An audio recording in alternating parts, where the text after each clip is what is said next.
Hey, what it do, man? It's your boy Roscoe Dash checking in. Right now, you're tuned into Rolling Out, breaking down the bars. Let's get it.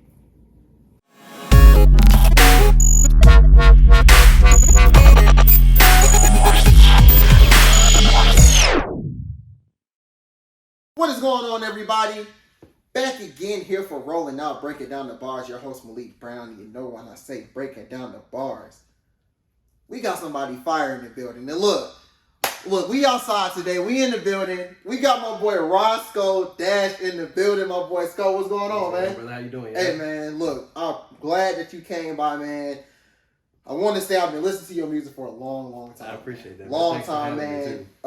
Definitely appreciate you for coming by. Everything that you've done. First of all, I just want to ask, of course, Rinse and Repeat. That's the last, tell us about Rinse and Repeat. How was it making that track, man?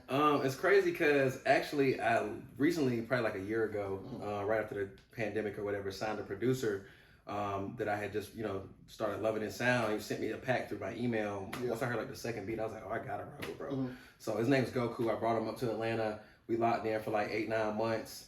And Rinse and Repeat was one of the many records that we came up with. Yeah. The thing that I love about it that kind of inspired the record was, one, a lot of people don't know this, but my dad's side of the family is from Thibodeau, which is a small town right outside of New Orleans. Yeah. So that horn that you hear in there is actually like a Baton Rouge style horn. It's like a New Orleans style horn. So to me, it was like, it culturally resonated, it resonated internally with me, and then it's also fun, you know what I mean? And that's what I feel like we need in music that we're missing right now, is just having fun. Everything is such egotistical or over-sexualized, or which all that stuff is cool to each his own, right? Yeah. But we missing the fun. True. We missing the boom clap. We missing the, talk about it. Talk about it. Yeah. So I just wanted to bring something back, man, and do my due diligence. So it's the first of many.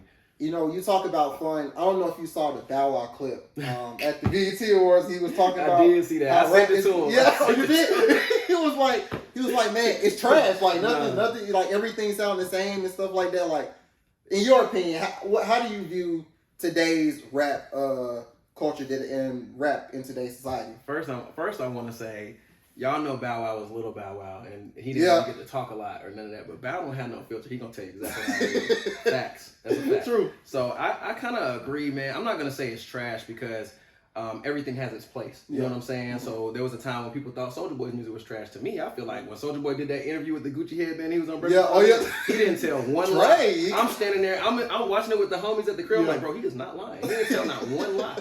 I swear. Yeah. You know what I mean? So like, I feel like everything has its own place, man. And I feel like even if I had to take a positive from where we're at now with hip hop, I would say women are winning. You know what I mean? True. And that's a beautiful thing to me because I grew up on Missy Elliott, Eve, Foxy Brown, Lil Kim. I can go on MC Light even. You know what I'm saying? True. Like stuff like that. So Queen Latifah's, you know what I mean? People know Queen for movies, but she got that too. So I just appreciate the balance in music because before it was like a man-driven thing, and it was basically on us to kind of lead and all in that aspect. And I feel like if we're supposed to lead in the household, we can at least relinquish something. Let these women do their thing. So I appreciate that. I appreciate the Coil Rays. I appreciate the Lottos. I appreciate even the Hers and the Scissors and you know what I mean, that type of thing. So for sure, they definitely out here doing their thing.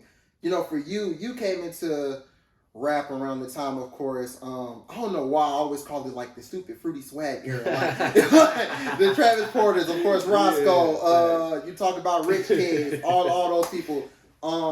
First of all, I never knew what interested you. Like, where did your love for music come from? Where did rap start? I'm from a musical family, bro. Yeah. My brother was making beats. We ain't had no choice but to listen to that shit in the house. And then my mom plays all the woodwinds and stuff like that. So really my whole musical background of what I know as far as like catalog and just like the things that inspired me came from my mom. And my dad is nasty, so he grew up with like, he raised me on like Joe to see Casey, Joe type of, you know what I'm saying? That's probably why I had kids so early. I was probably conceived in some cases. So, when it's in you, it's just in you, bro. True. Really. You know what I mean? So when I hear a beat, if I'm hearing a song that somebody's doing, I can hear like what I would have done to it, which is how like the Dash effects came about. Yeah. Taking people's beats and just kind of doing my own thing to them. And I just kind of ran with it, bro. I was back putting the little folded up paper in the corner of the cassette tape and recording in a boom box, making my own karaoke machine. Like that was 8, 9 years old doing that. You know what I mean? So I just kind of ran with it, bro. So, the Mohawk, man. It was only 2 people I knew around that time that had the mohawk. It was you and Lil Twist. Mm-hmm. But you was different because you had the color in your mohawk. Nah, for sure. Shout out to Bobby World. I ain't gonna lie. Where did that come from? Where did that idea come from? Bobby's World, bro. The mohawk, I cut myself the first time. Mm-hmm. Then I met Bobby's World. Well, actually, I met Travis Porter first. Mm-hmm. And then that kind of just made me kind of dive a little bit more into what I was doing, what I felt like was my you know, my wave or whatever the case may be. And that's when we kind of got into the polo hats, wearing them to the side.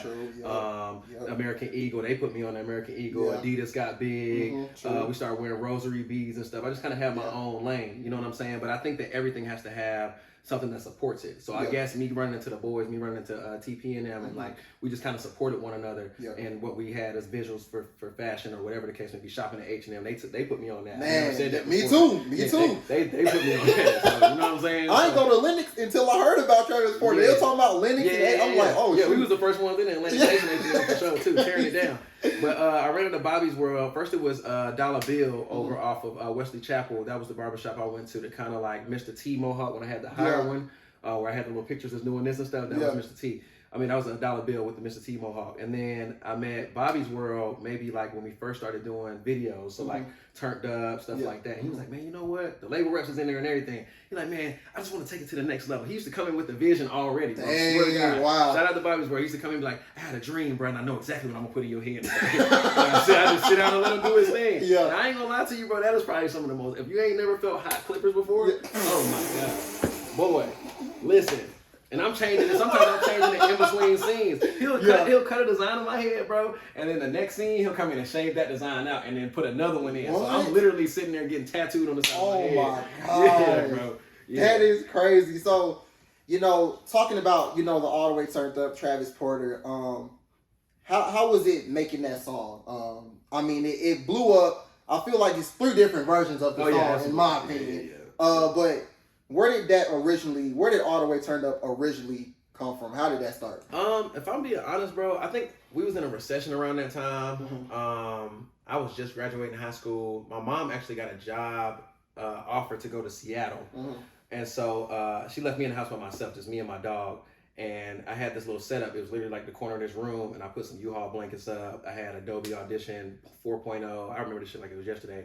I'm recording on a Dell desktop computer. Dude, get a Dell. I was having one. You know what I'm saying? And I literally just discovered autotune, but I grew up, like I said, listening to all different genres of music. So like Lil Jon was a wave then. Even Young L.A. Young L.A. kind of influenced me too. I was a big Young L.A. fan. A lot of people don't know that. You know what I'm saying? But I just kind of took it and merged them together. You know what I'm saying? And when I made Turnt Up, I knew right then and there, I was like, yo, this is something that's different. I got the beat off SoundClick. I was smart enough to know that it was a hit, so I went and bought the beat myself. I got the beat for $300. I'm going to tell y'all, buy your rights up front, okay? What? Shout out to Vibe. Buy your beats up front, man. This is Johnny Giuliano was going crazy. Vibe was going crazy. And I found the beat, bro, and got it for $300. Exclusive rights. Recorded it. Sat with it for like 8 months, and then my cousin was back and forth out of our household too at that time, just coming to pop in or whatever. He actually went to school. He went to Miller Grove with Travis Porter and was strapping them. So he introduced me to them. Once I got with them, we was going to the club one day. I'm like, yo, I was just playing a little CD I had. I had like 3 songs on there. Turnt Up was one of them. Strap heard it. He was like, yo. I'm like, this the one. This the one. Do you mind? You know what I'm saying? So then the rest was history, bro. We went and recorded it at the famous Spit Your Game, Charlie's studio in his mama's basement. That's the only basement I'm cool with being in outside of basement. That's the only one I'm going in. It was legendary, bro. Because I watched Soulja Boy on it. I watched K on the track. So when I finally got in there, it was just like monumental for me. And you know, I'm a person that believes in moderation, bro. So sometimes it takes taking those small wins and then they snowball into something bigger. So I felt like that was the first real mainstream experience of that after going to the club trying to get people to play my shit all the time, getting no's. They told me no with Turnt Up a lot before I actually got it. I ain't gonna say the names of who did it. But I definitely got some no's before I got the yes. Dang, well shoot. Hey, look at him now. You talk about you spent $300 on the beat. I'm pretty sure the investment was absolutely crazy. I mean, they still playing the song in the club. So then you got Sexy Girl Anthem and No Hands. You know, with No Hands, I feel like I've heard a lot of stories. I think Walker's talked about it, Wale's talked about it. But around that time, I really didn't know much about Wale. I think you also worked with Big Sean early in his career, and I didn't know much about Big Sean. You worked with these artists that were like, I mean, they're kind of, you know, we talk a lot about them now, but back then, you know, we really didn't hear much about them. How was it working with, you know, the Wale's, the Big Sean's really early in their career? Man, it's crazy because I actually did it. I just met Sean like maybe 2 weeks before Marvin Gaye and Chardonnay got done. I ran into him in Club Opera back when Opera was popping. And I think Drama or Holiday, I can't remember who was DJing at the time, but I think Drama actually introduced me to him. Right? And this is around the time I met MGK too. So I met him. I ended up landing a writing situation through a new company that was coming in to manage me or whatever the case was. They took me to New York, introduced me to Kanye. That was one of the first songs I played for him. But let me tell you the story, because Kanye's playing Watch the Throne stuff. So I'm here on No Church in a While, motion picture, and he hands me the aux like, let's hear what you got. I'm like, bro, what you want me to follow up after No Church in a While with? But I played Marvin Gaye and Chardonnay, and like as soon as we got to the first drop, he was like, give me that. I gave it to him. 2 weeks later, it came out as Marvin Gaye and Chardonnay. So you heard Watch the Throne before it came out. I was working on it. What in the world, yo? The No Hands situation came about in Patchwork. We went to the B room. Me and Walker was already really cool. We was going to mariachi a lot. We already had a really good relationship.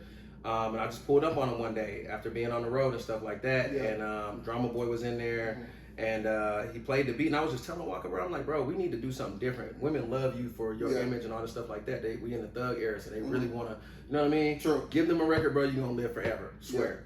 I'm going to do the hook, bro, just rap a verse, just come up with a verse. Somebody, one of the people, Reese, who's actually, you know, she in the streets as well. She moves around, connects a lot of different people, Thug, Jacquees, Key, all of them. So she brought Wale into the studio. Wale was just sitting in the corner just jotting on the BlackBerry the whole time. And by the time I come out the booth, she's like, Wale had something he wants to. I'm like, I'm get in the booth. Let's see what he got. Bro. Let's see what he got.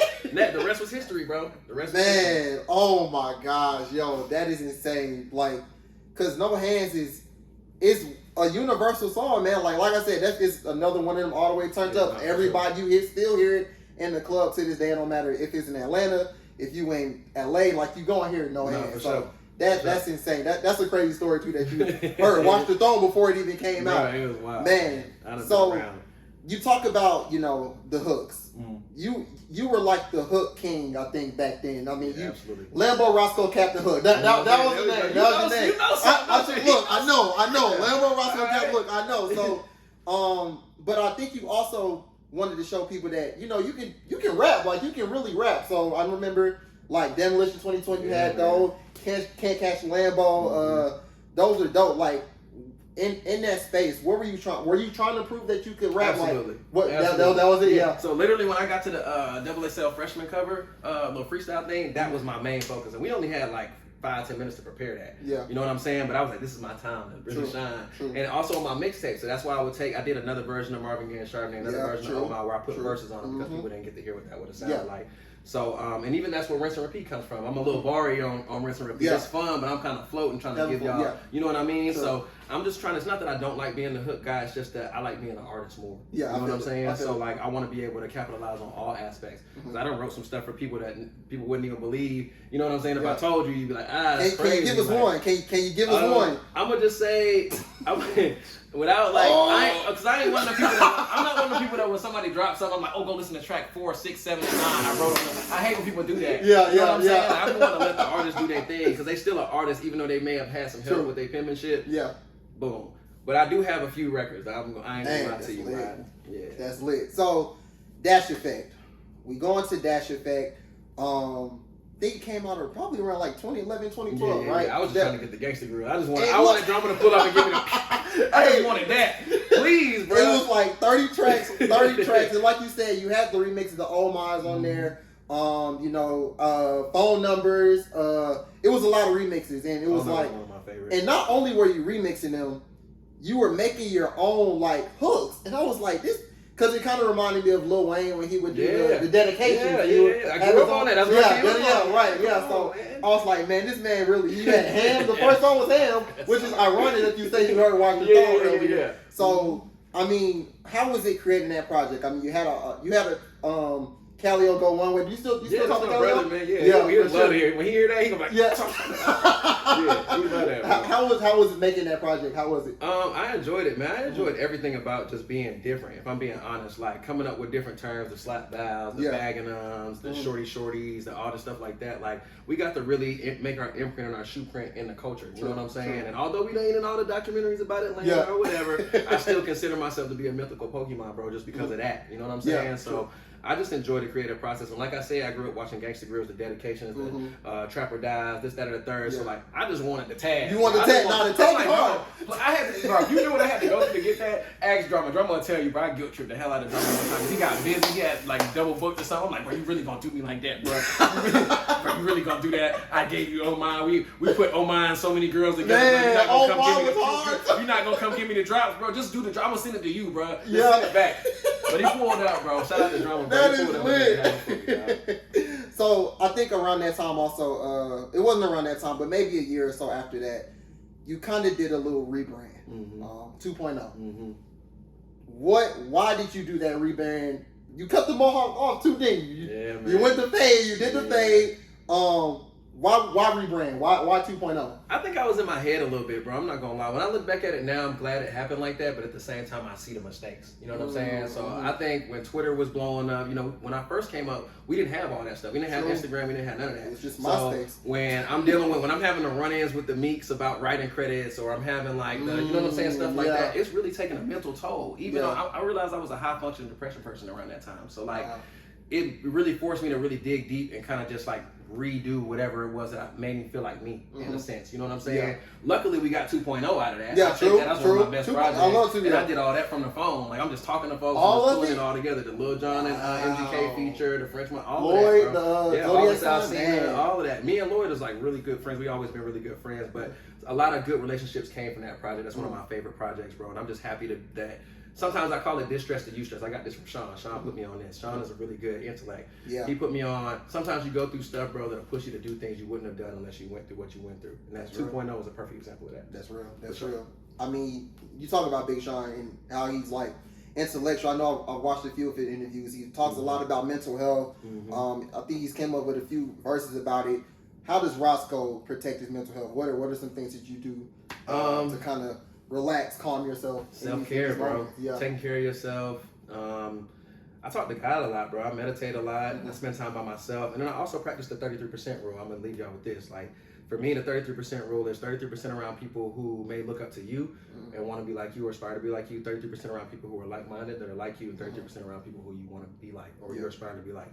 And that creates a perfect balance for you. And you're able to learn and take and even appreciate and value. And you know what I'm saying? It just creates a good ground for you to be solidified on, or whatever the case may be. So I just practice stuff like that, bro, and just remain a good person no matter what. And take a step back and consider perspective before you give your conclusion. You know what I'm saying? Yeah, for sure. You know, you got a lot of tapes and stuff out there, but they're not all in one spot. Like, I was just looking earlier today. I was like, dang, I gotta go to listen to 2.0 on YouTube. I gotta go to Apple Music and listen to Dash Effect. Oh yeah, that's what I wanted to ask you. Why took them all down? Really, like the titles are not the same as they came out. I took everything down. So you did that. I had a copyright infringement, man, with an old DJ that I was working with. I ain't gonna blast him on here, but he went crazy, bro. Went on the whole Japan tour. He was getting all the money from all my mixtapes and stuff. So I had to like go get that. You know what I'm saying? And forced me to take the records down. But actually, ironically, good timing. I'm putting all the projects back up this Friday, so you'll be able to go get them. We got him. We got him. I was getting DMs about it, man.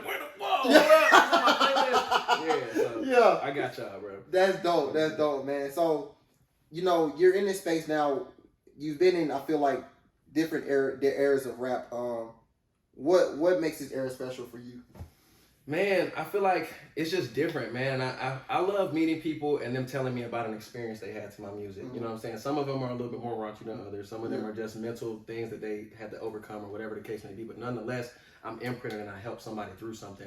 And I grew up getting kicked out of 8 schools, bro. I was getting in trouble all the time. So I wanted to be a counselor growing up. That's really what I wanted to do, and kind of give back. So in a sense, through my music, I've been able to be therapeutic for some people. So it's just fulfilling and self-fulfilling for me too.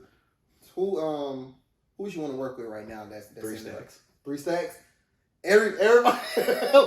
That's not bad. I like that. Yeah. And we did a record a long time ago with one of his producers, Rico Wade, that ended up being, he's like my main inspiration, bro. Like, just how he is, how comfortable he is in his own skin, how humble he is. He got a diamond record. He's the first hip-hop artist from Atlanta to go diamond. And he's out here playing a flute, walking around in overalls. So that should tell you, you know what I'm saying? Yeah. Like, I just appreciate it, bro. And it really did a lot for me. So I'm just trying to do my part, really. For sure.